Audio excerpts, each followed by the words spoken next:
दहेज नहीं लेंगी। आज कोमल बहुत सुंदर लग रही है और बहुत खुश भी है क्योंकि आज उसे लड़के वाले देखने आ रहे हैं। उसके घर के सभी लोग तैयारी में लगे थे। चारों तरफ से शोर की आवाजें आ रही थी। तभी कोमल की माँ कल्याणी कहती है। कोमल बेटी तो तैयार हुई या नहीं? कितना समय लगेगा? हाँ माँ, हो गई तैयार। बस ये बता दो मैं कैसी लग रही हूँ। बहुत सुंदर लग रही है मेरी बेटी, बिल्कुल रानी जैसी। दोनों बात कर रही थी तभी लड़के वाले आ गए। सबने एक साथ बैठकर चाय नाश्ता किया। लड़के वालों को कोमल बहुत पसंद आई। लड़के की माँ विमला ने कहा। कल्याणी जी, हमें आपकी बेटी बहुत पसंद है और ख़ास तौर पर मेरे बेटे जीत को।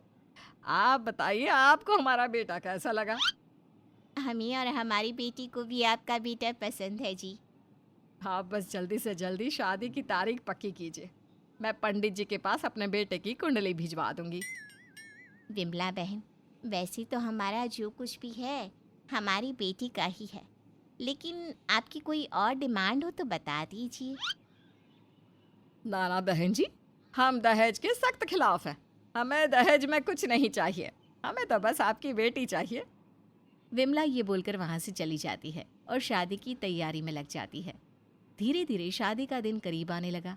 दोनों परिवार वाले अपने अपने कामों में बिजी थे, लेकिन कल्याणी के दिमाग में कुछ और ही चल रहा था।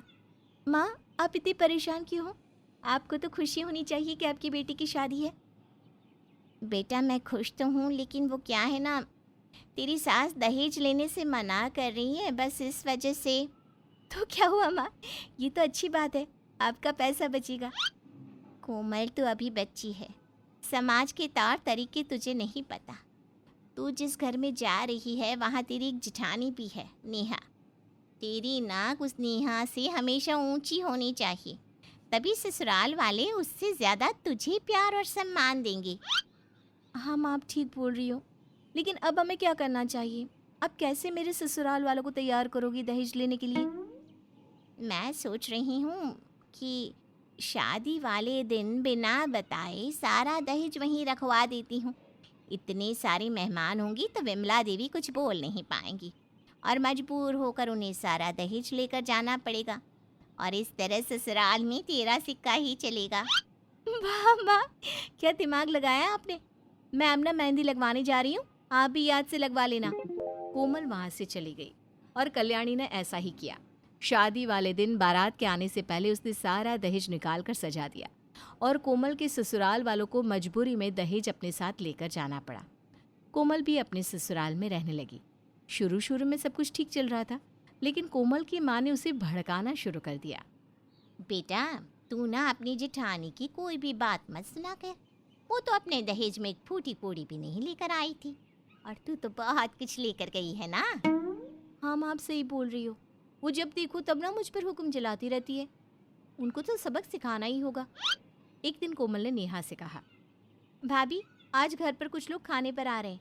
आप मेरी वाली क्रॉकरी का सेट निकाल लेना जो मेरी माँ ने मुझे दहेज में दी थी। अरे लेकिन हमारी क्रॉकरी सेट है तो सही, तुम अपना क्यों निकाल रही हो? रहने दो अभी, वो फिर कभी किसी और दिन निकाल लेंगे।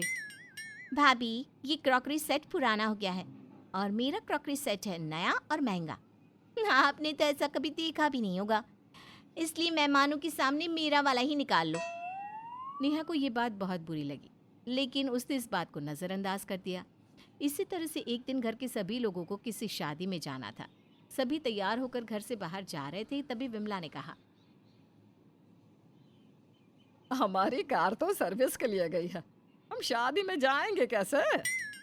माँ जी, कोमल को जो कार दहेज में मिली थी उस कार में चलते हैं ना।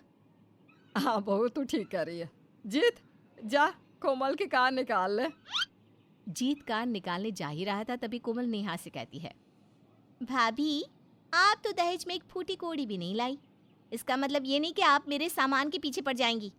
ये कार मेरी माँ ने मुझे दी है, आपके सैर सपाटे के लिए नहीं है ये। कोमल, क्या बकवास कर रही हो? ये कार इस्तेमाल करने के लिए दी है तो क्या इस्तेमाल नहीं करे? हाँ बहू, जो चीज जिस काम के लिए बनी है वो उसी काम आएगी ना। तुम बड़े बहू से इस तरह से क्यों बात कर रही हो? अभी तो इसने बस इतना ही बोला है। कभी आप अकेले में सुनना, हर टाइम दहेज को लेकर मुझे ताने सुनाती रहती है।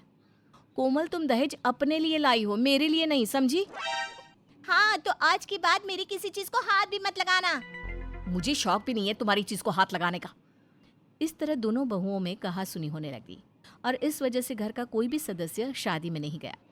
अब घर के लोग यही नोटिस करने लगे कि कोमल अपने दहेज के सामान को लेकर किसी न किसी को ताने जरूर मारती थी, लेकिन सबसे ज्यादा ताने वो नेहा को ही मारती है। इसी तरह एक दिन नेहा कपड़े खरीद कर लाई। माँ जी देखिए, मैं आपके लिए भी साड़ी लाई हूँ। बहुत सुंदर साड़ी है, लेकिन बहू तुम मेरे लिए क्यों लाई? मेरे पास तो पहले से ही बहुत सारी साड़ियाँ हैं। वो दोनों बात कर ही रही थी, तभी वहां पर कोमल आ गई। कोमल को देखकर विमला उससे कहने लगी, कोमल, ये देखो नेहा कितनी सारी साड़ियाँ लाई है। अगर तुम्हें कोई पसंद है तो तुम भी ले लो। माँ जी, मैं ये साड़ी पहनूंगी। ऐसी साड़ियाँ हमारे यहाँ नौकरानी पहनती हैं। आप ही पहनो, आपके ऊपर ही अच्छी लगेगी ऐसी साड़ी। आप लोगों पर ही ऐसी चीज़ें अच्छी लगती है। मेरी माँ ने तो मुझे दहेज में बहुत सारी साड़ियाँ दी थी। वैसे आप दोनों को भी कुछ साड़ियाँ दी थी ना, वो क्यों नहीं पहनती? ये चीप सी साड़ियाँ क्यों ला रही हो? कोमल अपनी सास को टका सा जवाब दे रही थी कि तभी उसकी सारी बातें उसके पति ने सुन ली और गुस्से से कहा, कोमल, ये क्या बकवास कर रही हो तुम मेरी माँ से? अभी तक तुम नेहा भाभी को ताने सुनाते आई हो और अब तुम मेरी माँ को भी सुना रही हो। ये क्या दहेज दहेज लगा रखा है तुमने? मैंने या मेरे घर के किसी भी सदस्य ने तुमसे दहेज की मांग नहीं की थी।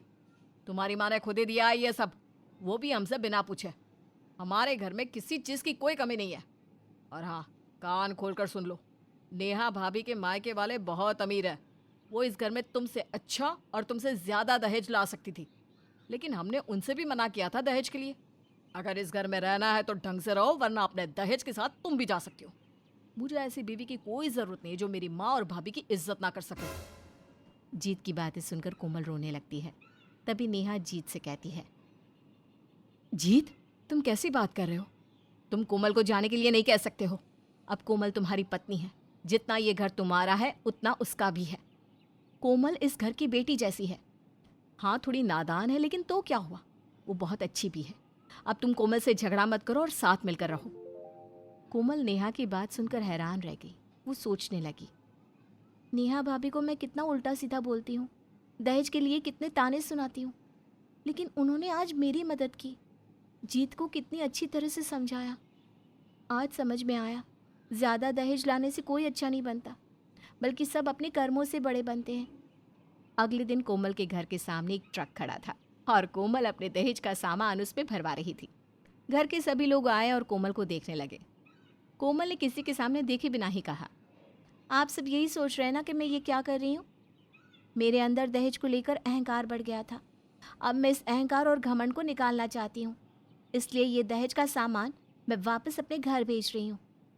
और आप सब प्लीज़ मुझे माफ़ कर दीजिएगा। कोमल की ये बात सुनकर सभी को अच्छा लगा और कोमल ने अपने दहेज का सारा सामान अपने मायके भिजवा दिया। दहेज का सामान जब कल्याणी के घर पहुंचा तो वो हैरान हो गई।